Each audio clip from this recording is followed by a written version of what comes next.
in Omaha has issued a severe thunderstorm warning for extreme north central Lancaster County, Saunders County, until 8 p.m. At 7:23 p.m., Doppler radar indicated a severe thunderstorm capable of producing damaging winds in excess of 60 miles per hour.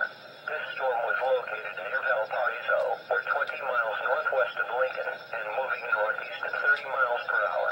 Nickel-size hail may also accompany the damaging winds. Locations impacted include Wahoo, Ashland, Reed, Valparaiso, Weston, Ceresco, Ithaca, Davie, Colon, and Memphis. This includes the following highways: Highway 77 between mile markers 81 and 100, Highway 92 between mile markers 438 and 456.